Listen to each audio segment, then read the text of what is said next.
गोकुल में श्री कृष्ण के अद्भुत बाल लीलाओं और नटखट माखन चुराने की कहानियों के बाद उनकी बाल अवस्था समाप्त होने के साथ ही उनकी यात्रा ने एक नया मोड़ लिया। कंस, जो कृष्ण के जन्म से ही भयभीत था, यह अनुभव किया कि राक्षसों को भेजने के बावजूद वह इस दिव्य बालक को मार नहीं पा रहा। अपनी मृत्यु का डर उसे निरंतर सता रहा था, इसलिए उसने कृष्ण को बलराम को मथुरा बुलाने का निश्चय किया। इस भाग में हम देखेंगे किस प्रकार कृष्ण मथुरा पहुँचे, अपने माता पिता को मुक्त किया और कंस का अंत किया। कंस ने अपने वफादार मंत्री और कृष्ण के परम भक्त अक्रूर को गोकुल भेजा।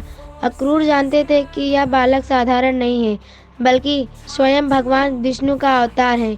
अक्रूर जब गोकुल पहुँचे तो उन्होंने कृष्ण और बलराम से मथुरा चलने का आग्रह किया। गोकुलवासियों के हृदय में इस संदेश से दुख का सागर उमड़ पड़ा।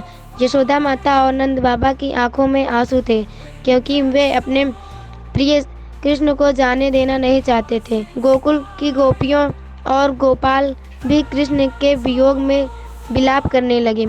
अंततः कृष्ण ने सबको समझाया और मथुरा जाने का वचन देकर उन्हें सांत्वना दी।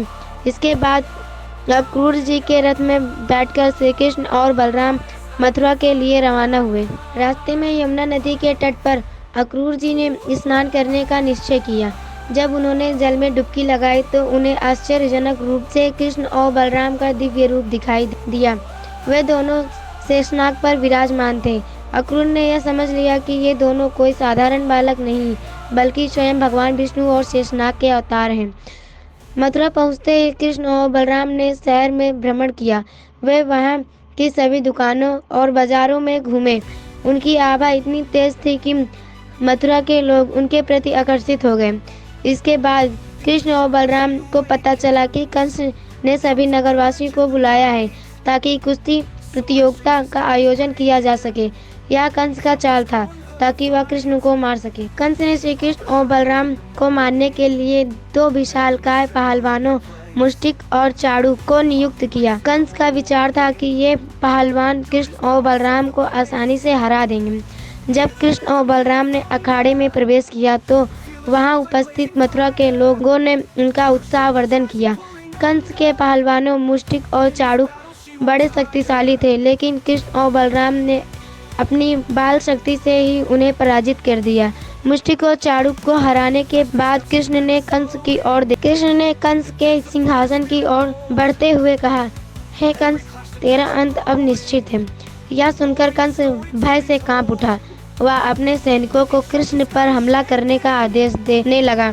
कृष्ण ने अपने दिव्य रूप का प्रदर्शन किया और अत्यंत वीरता से कंस का सामना किया। उन्होंने कंस को पकड़कर जमीन पर पटक दिया और उसकी मृत्यु सुनिश्चित की।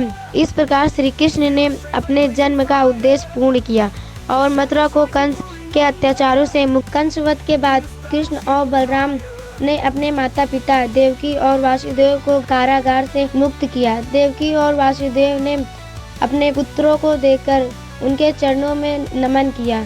देवकी का हृदय अपने पुत्रों को देखकर भर आया और वासुदेव को गर्व का अनुभव हुआ कि उनके पुत्र ने कंस जैसे अत्याचारी का अंत। कंस के वध के बाद मथुरा के लोग अत्यंत प्रसन्न हुए। कंस की मृत्यु के बाद मथुरा के सिंहासन पर कृष्ण ने अपने नाना उग्रसेन को पुनः राजा बनवाया। उन्होंने अपने नाना से निवेदन किया कि वे धर्म और न्याय के मार्ग पर चलकर मथुरा का राज्य संभालें। मथुरा में अब फिर से शांति और सुख का वातावरण बन गया था। कंस की पत्नी जरासंध की पुत्रियां थीं, जिन्हें अपने पति की मृत्यु का बड़ा दुख हुआ। उन्होंने अपने पिता जरासंध से जाकर सहायता मांगी। जरासंध ने मथुरा पर आक्रमण करने का निश्चय किया और बार बार मथुरा पर चढ़ाई की।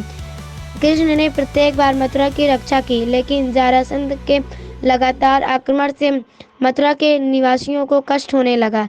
तब कृष्ण ने समुद्र के किनारे एक नए नगर का निर्माण किया, जिसे द्वारका कहा गया। कृष्ण ने अपनी मायावी शक्ति से द्वारका का निर्माण किया और मथुरा के सभी निवासियों को वहां बसाया। द्वारका एक सुंदर नगरी थी जो चारों ओर से समुद्र से घिरी हुई थी और इसमें सुख सुविधाओं की कोई कमी नहीं थी। द्वारका की स्थापना के बाद कृष्ण और बलराम ने गुरु संदीपनी के आश्रम में शिक्षा प्राप्त करने का निर्णय लिया। वहां उन्होंने वैद्य, धनुर्विद्या और अन्य शास्त्रों की शिक्षा प्राप्त की। संदीपनी मुनि ने उन्हें अपने पुत्र की मृत्यु का दुख सुनाया और कृष्ण ने उन्हें वचन दिया कि वे उनके पुत्र को पुनः जीवित करेंगे। अपनी दिव्य शक्ति से श्री कृष्ण ने उनके पुत्र को जीवन दान दिया और गुरु दक्षिणा के रूप में संदीपनी मुनि का आशीर्वाद प्राप्त की। कृष्ण का मथुरा आना केवल कंस के अत्याचार का अंत करने तक सीमित नहीं है, बल्कि उन्होंने धर्म की स्थापना के लिए भी प्रयास किया। कृष्ण ने मथुरा और द्वारका में लोगों को प्रेम, सत्य और करुणा का महत्व समझा। भगवान श्री कृष्ण की कथा हमें यह सिखाती है कि बुराई का अंत और धर्म की स्थापना अवश्य होती है। उनके जीवन से हमें प्रेम, करुणा और धर्म की ओर अग्रसर होने की प्रेरणा मिलती है।